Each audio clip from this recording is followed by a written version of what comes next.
یہ radio Pakistan pod cost ہے۔ سامعین و ناظرین السلام علیکم۔ ریڈیو پاکستان پوڈ کاسٹ کے آج کے خصوصی سیگمنٹ کے ساتھ میں ہوں آپ کا میزبان جاوید نور۔ ہم پوڈ کاسٹ میں اہم شخصیات سے آپ کو ملواتے ہیں، اور آج ایک اسی طرح کی اہم شخصیت ہمارے ساتھ موجود ہیں، Sheikh Abdul Mateen, secretary general all parties Hurriyat conference Azad Jammu and Kashmir chapter. اور ظاہر ہے کہ جہاں ہم کشمیر کی بات کرتے ہیں، اور خاص طور پہ ظاہر ہے کہ جو کشمیر کی صورتحال ہے وہ وقت گزرنے کے ساتھ تشویشناک ہوتی جا رہی ہے، بھارتی مظالم بڑھتے چلے جا رہے ہیں، اقوام متحدہ کی قراردادوں پہ عمل درآمد نہیں کیا جا رہا، اور یہ ساری صورتحال اس بات کی متقاضی ہے کہ عالمی ادارے بالخصوص اقوام متحدہ اس معاملے پر توجہ دے، کیونکہ جس طرح ہم فلسطین کی بات کرتے ہیں، کشمیر بھی ایک عالمی مسئلہ ہے، اور یہ مسئلہ وقت گزرنے کے ساتھ عالمی امن کے لیے مسئلہ بنتا جا رہا ہے، اور بھارت کا رویہ وقت گزرنے کے ساتھ مزید منفی ہوتا جا رہا ہے۔ عبد المتین صاحب، کشمیر ظاہر ہے کہ ہم 70 سال سے اس مسئلے پر بات کر رہے ہیں، اور اب کوئی مسئلہ جو ہے کوئی علاقائی حیثیت نہیں رکھتا، اور جب ایک ایسا تنازع جو دو ایٹمی ملکوں کے درمیان ہو تو اس کی شدت مزید بڑھ جاتی ہے۔ ابھی جہاں ہم کشمیر کی بات کرتے ہیں، وقت گزرنے کے ساتھ اس کی مزید شدت بڑھتی جا رہی ہے، مظالم بڑھتے جا رہے ہیں، اور کشمیریوں سے ان کی شناخت بھی جو ہے چھیننے کی کوشش کی جا رہی ہے۔ بسم اللہ الرحمن الرحیم، اللہم صلی علی محمد و آل محمد۔ آپ کا شکریہ، آپ نے مجھے موقع فراہم کیا ہے، کیونکہ یہ جو 27 اکتوبر کے حوالے سے اس کی بڑی اہمیت ہے۔ اس حوالے سے اس کو سیز فائر لائن کی دونوں اطراف سے مختلف ممالک میں جہاں پہ بھی کشمیری اور پاکستانی موجود ہے، وہ اس کو یوم سیاہ کے طور پہ مناتے ہیں۔ اس کی بنیادی وجہ یہی ہے کہ جب ہم دیکھتے ہیں 27 اکتوبر کو، تو پھر 1947 کی طرف ہم دیکھتے ہیں، تو بھارت نے یعنی جس طرح کہتے ہیں نا کہ قبضہ کرنا، انہوں نے قبضہ کیا ہے اور فوج کو وہاں پہ داخل کر دیا ہے، کشمیری خواہشات اور امنگ کے برعکس۔ پھر ہم دیکھتے ہیں اسی فوج کو جو اس وقت ہزاروں میں تھی، پھر اگر ہم آج کی بات کریں گے 2023 27 اکتوبر کی، تو اس وقت جو فوج ہے وہاں پہ 10 لاکھ سے زیادہ موجود ہے۔ تو اس کا مطلب ہے کہ 27 اکتوبر 1947 اور آج کا دن ہم دیکھتے ہیں تو بھارت نے اپنے فوج میں اضافہ کیا ہے اور مسلسل اضافہ کرتے رہتے ہیں۔ تو اس کا مطلب ہے کہ بھارت کا یہ جو ناجائز قبضہ ہے، یہ جو جابرانہ قبضہ ہے، یہ جو ظالمانہ قبضہ ہے، یہ صرف اور صرف طاقت کے بل بوتے پہ ہے۔ اب جہاں تک تعلق ہے آج کی صورتحال کے حوالے سے، دیکھیں بھارت نے وہ کون سا جبر کا، ظلم کا، پیلٹ کا، بلٹ کا، کیمیائی ہتھیار کا ایون جو اس نے کشمیریوں پہ نہیں آزمایا، یعنی یہ سب مظالم کشمیریوں نے دیکھے ہیں۔ تو کیا وہ ہمارے جذبے کو ختم کر سکے؟ نہیں۔ کیا وہ ہمارے نعرے کو ختم کر سکے؟ نہیں۔ اگر کر سکے ہوتے تو بھارت اپنے فوج میں روز بروز اضافہ نہ کرتا۔ تو اس کا مطلب ہے یہ جو ناجائز قبضہ ہے بھارت کا، کشمیری اس کے حوالے سے سراپا احتجاج کر رہے ہیں۔ اور اب ہم اس کی پرسپیکٹو دیکھیں گے ہسٹری کے حوالے سے، تو یہ مسئلہ اقوام متحدہ میں کون لے کے گیا ہے؟ یہ خود بھارت کے اس وقت کے جو پنڈت جواہر لال نہرو جو وزیر اعظم رہے ہیں، وہ یہ مسئلہ اقوام متحدہ میں لے کے گئے ہیں۔ پھر جب انہوں نے یہ اقوام متحدہ میں یہ مسئلہ لیا ہے، پھر انہوں نے وہاں پہ وعدے کیے ہیں کشمیریوں سے۔ انہوں نے کہا کہ وقت آئے گا ہم کشمیریوں سے پوچھیں گے کہ وہ اپنی آزادانہ رائے دیں گے۔ اس کے علاوہ پھر جب اس نے اپنے پارلیمنٹ میں دہلی میں اس وعدے کو دہرایا ہے، اور مقبوضہ کشمیر کے لال چوک میں بھی اس نے اس وعدے کو دہرایا ہے، تو لیکن ہم کیا دیکھتے ہیں، وقت کے ساتھ ساتھ بھارت نے وہ جو وعدہ کیا ہے اس سے وہ پھر گئے ہیں، اور آج تک وہ طاقت کے بل بوتے پہ مقبوضہ کشمیر میں موجود ہے۔ اور جو آپ نے یہ بات کی ہے دو ممالک کے درمیان، دیکھیں پہلے تو ہمیں دیکھنا ہے یہ جو مسئلہ کشمیر ہے، کشمیریوں کی یہ جو جدوجہد ہے وہ حق پہ مبنی ہے، کیونکہ اقوام متحدہ کی قراردادیں موجود ہے، وہ ان کا یہ حق دیتی ہے۔ پھر ہم دیکھتے ہیں یہ جو ممالک ہے ہندوستان اور پاکستان، اس وقت ان کے پاس کیا ہے، یعنی دونوں جو ہے اٹامک پاور ہے۔ اس کا مطلب ہے جو کشمیر کا مسئلہ ہے یہ کوئی دو طرفہ مسئلہ نہیں ہے، یہ ہندوستان اور پاکستان کے درمیان مسئلہ نہیں ہے، یہ صرف کشمیریوں اور بھارت کے درمیان مسئلہ نہیں ہے، بلکہ یہ ایک بین الاقوامی مسئلہ ہے۔ دوسری طرف یہ جو اٹامک پاور دونوں ہیں، یعنی بہت دفعہ رہتے رہتے جنگ بچ گئی ہے، اور اس وقت بھی جو ہے بھارت کا یہ جو سٹپ بورن سٹینڈ ہے، یعنی بھارت نے اگر ہم دیکھیں گے بھارت نے ہمیشہ جو کشمیر کے مسئلے کے حوالے سے ہم جب کمپیریزن پاکستان کے ساتھ کریں گے تو پاکستان نے ہمیشہ کہا ہے کشمیریوں کی جو آزادانہ رائے ہوگی ہم اس کا احترام کریں گے.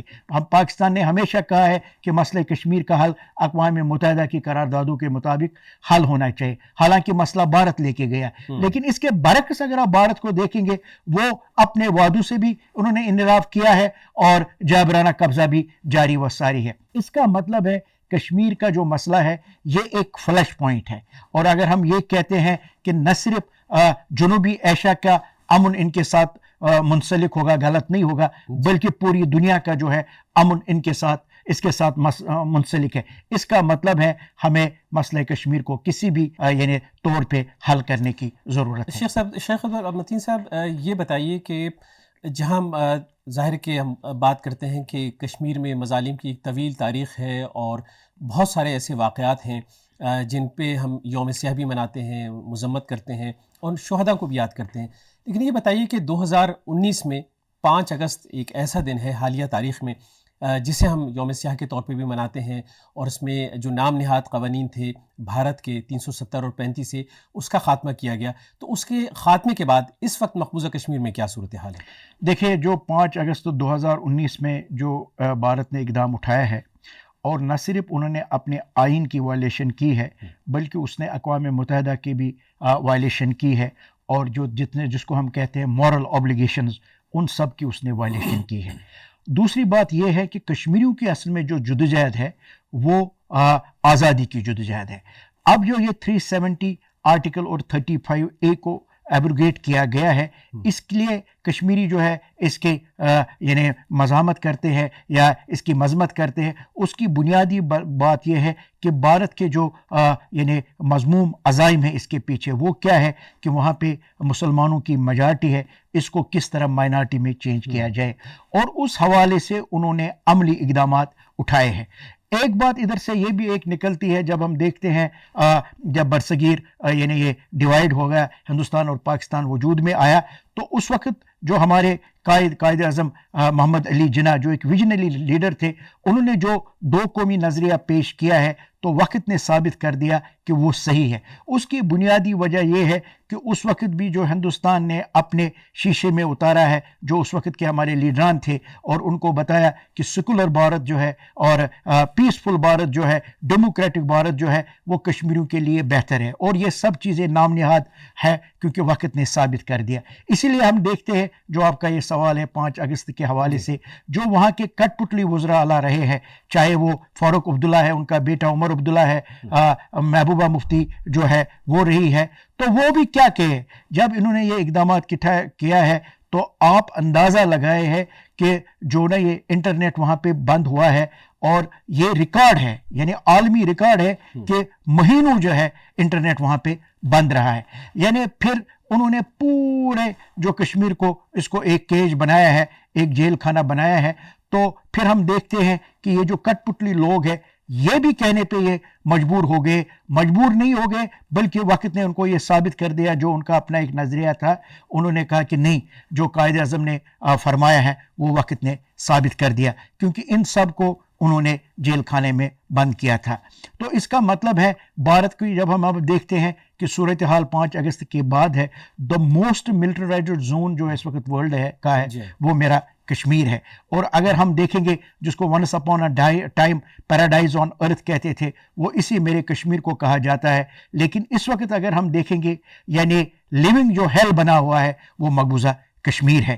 اور اگر ہم دیکھیں گے بڑا جیل خانہ بنا ہے وہ مقبوضہ کشمیر ہے. اور اگر ہم بات کریں گے کہ ریاستی دہشت گردی کہاں پہ ہوتی ہے، اگر ہم کہیں گے عدلیہ کی دہشت گردی کہاں پہ ہوتی ہے، اور اگر ہم کہیں گے اکنامکل دہشت گردی کہاں پہ ہے، وہ میرے کشمیر میں ہو رہا ہے. تو اس وقت اگر ہم یہ کہیں گے کہ کشمیر میں اس وقت جو موجودہ صورتحال ہے سانس لینا بھی مشکل ہے، غلط نہیں ہوگا. اور یہ جو 10 لاکھ کی فوج وہاں پہ موجود ہے، ان کے پاس جو بلیک لاز ہے، چاہے وہ افسا کی صورت میں ہے، چاہے وہ ٹاڑا کی صورت میں ہے، چاہے وہ پوٹا کی صورت میں ہے، چاہے وہ کسی اور بلیک لاز کی صورت میں ہے، یہ ان ظالمانہ فوجوں کو، مجرمانہ فوجوں کو امپیونٹی دیتے ہیں، یعنی یہ کسی کو بھی مار سکتے ہیں، کسی کو بھی بند کر سکتے ہیں. تو یہ ہے میرے اس وقت مقبوضہ کشمیر کی صورتحال.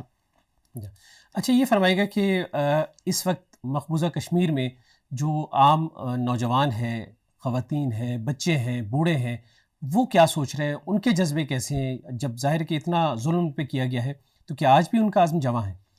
دیکھیں، میں آپ کو بتاؤں گا، اس میں دوسری بات ہے ہی نہیں. اگر جذبہ نہ موجود ہوتا تو بھارت نے اپنے فوجوں کو وہاں سے نکالا ہوتا یا کم کیا ہوتا. یعنی میں نے آپ کو جو گزارش کی ہے کہ وہاں پہ سانس لینا بھی اس وقت مشکل ہے، جو بھارت نے وہاں پہ اقدامات کیے ہیں. جذبہ بالکل اسی طرح ہے. یعنی ہمیں بھی یہ کہا گیا تھا درمیان میں 2010 سے پہلے کہ شاید اب کشمیر کی تحریک نہیں رہی ہے. تو آپ نے پھر دیکھا جو 2010 میں جو ایک انقلاب آیا ہے، 2016 میں جو ایک انقلاب آیا ہے، 2008 میں جو انقلاب آیا ہے، یعنی ماس لیول پہ لاکھوں لوگ سڑکوں پہ آگے ہیں. اس وقت بھی وہ جذبہ بالکل اسی طرح موجود ہے. یہ جو کشمیریوں کی جس کو ہم کہتے ہیں نا لل، ایک عارضی خاموشی جس کو ہم کہیں گے، اس کی بنیادی وجہ یہ ہے کہ جب وہ اقوام متحدہ کی طرف بھی دیکھتے ہیں، عالمی ضمیر کی طرف بھی دیکھتے ہیں، اقوام عالم کی طرف بھی دیکھتے ہیں، تو وہ دیکھتے ہیں کہ کشمیریوں کو یہ لوگ شاید انسان ہی نہیں سمجھتے. اور ہم کشمیری کسی وقت مجبور ہو جاتے ہیں، کیا ہمارے رگوں میں بھی وہی خون دوڑتا ہے جس کو ریڈ خون کہتے ہیں، یا کوئی اور ہمارے رگوں میں خون ہے؟ کیونکہ ہم نے دیکھا کہ دوہرا معیار رکھا جا رہا ہے. تو اور اس حوالے سے United nation human rights commission کی 2 مفصل رپورٹس آئی ہے، 2018 میں بھی آئی ہے جون میں، پھر 2019 جولائی میں بھی آئی ہے، جس میں کہا گیا کہ ہائیسٹ لیول پہ انسانی حقوق کی مقبوضہ کشمیر میں پامالی ہو رہی ہے. اس لیے یہ جو کشمیریوں کی تحریک ہے، یہ ہماری انڈیجنس تحریک ہے، جس میں جوان بھی ہے، جس میں بچے بھی ہے، جس میں بوڑھے بھی ہے، جس میں عورتیں بھی ہے، جس میں طلبہ بھی ہے، جس میں طالبات بھی ہے. یعنی یہ پورے کشمیری عوام کی تحریک ہے. گرچہ بھارت کا وہاں پہ یہ جو قبضہ ہے طاقت کے بل بوتے پہ، یہ دیر سویر لگ سکتی ہے، لیکن کشمیریوں کی جو مقدر بنی ہے وہ ہے آزادی، اور انشاءاللہ وہ دن دور نہیں جب ہم آزادی حاصل کر کے رہیں گے. اچھا، فلسطین کی جو حالیہ صورتحال ہے اس کو دیکھتے ہوئے اور اس کے پیش نظر یہ بات جو ہے دنیا پر آج عیاں ہو چکی ہے کہ جو دیرینہ مسائل ہیں جن پر اقوام متحدہ میں اتفاق رائے موجود ہے، قراردادیں موجود ہیں، انہیں حل کیا جانا چاہیے، کیونکہ وقت گزرنے کے ساتھ وہ ختم نہیں ہوتیں، وہ مزید شدت کے ساتھ ابھر کے یہ مسئلے جو ہے وہ واپس آتے ہیں، سامنے آ جاتے ہیں. تو اب جو عالمی ادارے ہیں، بالخصوص اقوام متحدہ اور انسانی حقوق کے ادارے، ان کا کردار کیسا ہے؟ اور آپ مقبوضہ کشمیر میں پابند سلاسل بھی رہے، آپ نے بھی جیل کی صعوبتیں برداشت کی، وہاں ظاہر کہ پورا مقبوضہ کشمیر جیل ہے، لیکن بالخصوص جیلوں کی کیا حالت ہے اس وقت؟ دیکھیں، میں اگر بات کروں گا ہمارے جو قائدین ہیں اس وقت، پہلے میں قائدین کی بات کریں گے. کل جماعتی حریت کانفرنس کے جو اس وقت چیئرمین ہیں مسرت عالم بٹ صاحب، ٹھیک ہے، یعنی 50-52 سال اس کی عمر ہے، 25-26 سال وہ جیلوں میں رہے ہیں. تو ہم اب اگر بات کریں گے یاسین ملک صاحب کی، تو آپ کو بھی پتہ ہے کہ اس کو بھی اس وقت عدلیہ کی دہشت گردی فیس کرنی پڑتی ہے، اور سالوں سال انہوں نے جیلوں میں گزارے ہیں. اگر ہم شبیر احمد شاہ صاحب کی بات کریں گے تو جس کو پرزنر آف کانسیس کہا جاتا ہے، تو یعنی 30-35 سال سے زیادہ اس کی جو یہ جیل سروس ہے، ابھی بھی وہ تینوں جو ہے وہاں پہ تہاڑ جیل جو بدنامہ زمانہ جیل ہے وہ وہاں پہ ہیں. مطلب ڈاکٹر فیاض صاحب ہے، نعیم صاحب ہے، مشتاق الاسلام صاحب ہے، اور بہت سارے جو قائدین ہمارے ہیں وہ وہاں پہ جیلوں میں. اگر ہم بہنوں کی بات کریں گے، آسیہ باجی، ناہید نسرین صاحبہ، فہمیدہ مرزا صاحبہ، اور ہماری بہنیں جو ہے وہ بھی اسی بدنامہ زمانہ جیل یعنی تہاڑ جیل میں ہیں. تو یہ تو ہمارے قائدین ہیں، یعنی جو کہ قیادت کرتے ہیں ہماری اس تحریک کا، وہ بھی اس وقت جیلوں میں ہیں.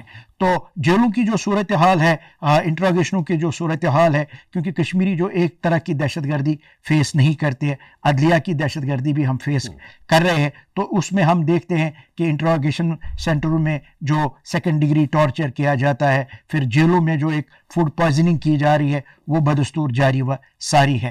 تو اس کے علاوہ ہم دیکھتے ہیں کہ کشمیر کے جو جوانوں کی اگر آپ بات اس وقت کریں گے تو ہزاروں جو ہے ہماری جوان جو ہے وہ اس وقت جیلوں میں، خاص کر جو یہ 5 اگست جو اقدام بھارت نے اٹھایا ہے، اس کے بعد جو سب سے زیادہ طبقہ جو متاثر ہوا ہے وہ ہمارا نوجوان طبقہ ہے.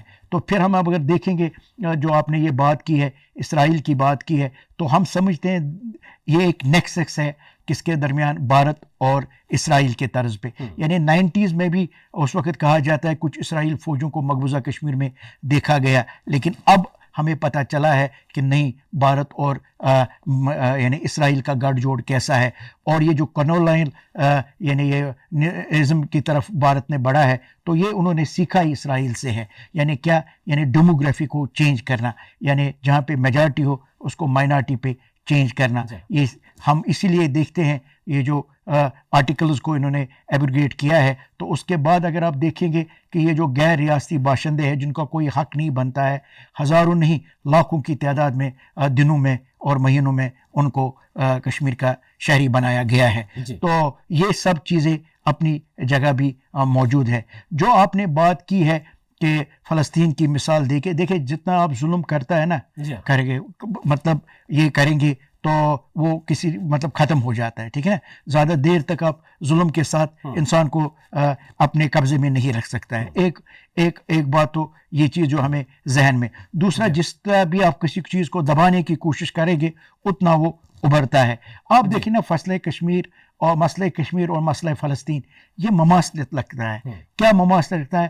ہماری اپنی زمین ہے، فلسطینوں کی اپنی زمین ہے، لیکن قابض کوئی اور ہے. اور اگر آپ انسان کو دیوار کے ساتھ لگائیں گے زیادہ دیر تک تو وہ تو پھر قدرتی بات ہے اس کا انجام یہی ہوگا. تو سمپلی ہمارا دعویٰ کیا ہے کہ ہمیں استصواب رائے دیا جائے. یہی دعویٰ فلسطین کا ہے.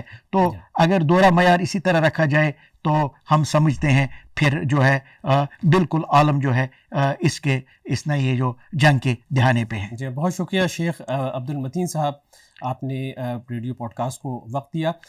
ظلم کی رات کتنی ہی تاریک ہو، آخر روشن صبح ضرور جو ہے وہ طلوع ہوتی ہے. ریڈیو پاکستان پوڈ کاسٹ کے ساتھ آج اتنا ہی. اپنے میزبان جاوید نور کو اجازت دیجیے. اللہ نگہبان.